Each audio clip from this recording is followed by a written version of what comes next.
I'm Steve Johnson, News Director for theDove TV. Check out our other videos and visit our website at thedove.us. Thanks.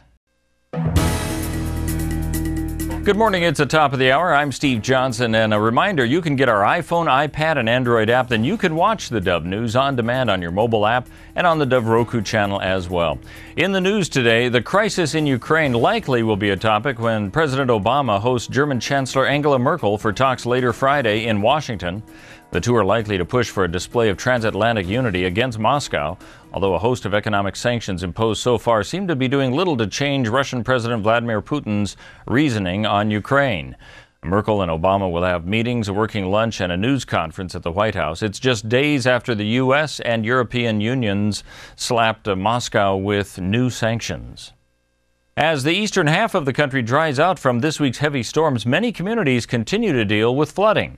The National Weather Service posted a flood watch for the entire state of Connecticut. Forecasters say some areas could have gotten more than 3 inches of rain before the storm system passed last night. Heavy rains have slowed in the mid-Atlantic, but officials warn motorists to keep watching for flooded roads. The National Weather Service says flood warnings remain in effect as tributaries drain into larger rivers like the Potomac, and flooding could be an issue later on today.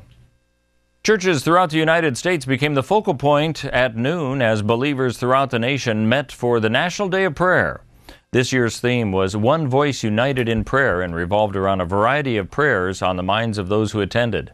Bonnie Bolding says her concerns focus on a need she sees in the United States as a whole.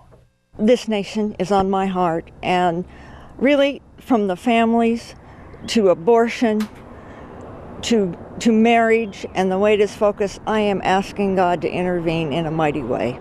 Other prayers were specific to needs in Oregon, like those of Heritage Christian Fellowship pastor Jeff Hensley, who says he has a concern for evangelism. Just that the gospel would go forth, that people in the valley that are struggling in a lot of different areas would find that Christ is the only hope. And so not just for prayer within the churches or evangelism within the churches, but prayer that the people of God would be bold with their witness.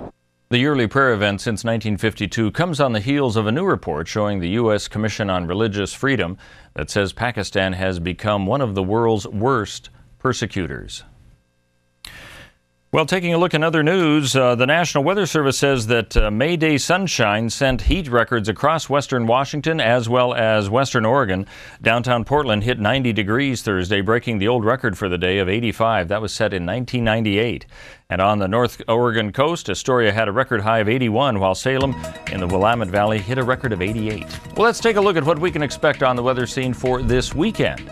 For Northern California, mostly sunny today with a high of 82, down to 71 tomorrow, maybe only 64 on Sunday. As we head into the Klamath Basin area, mostly sunny today, a high of 78, 67 tomorrow, only 61 expected on Sunday. Rain could be coming back in on Monday.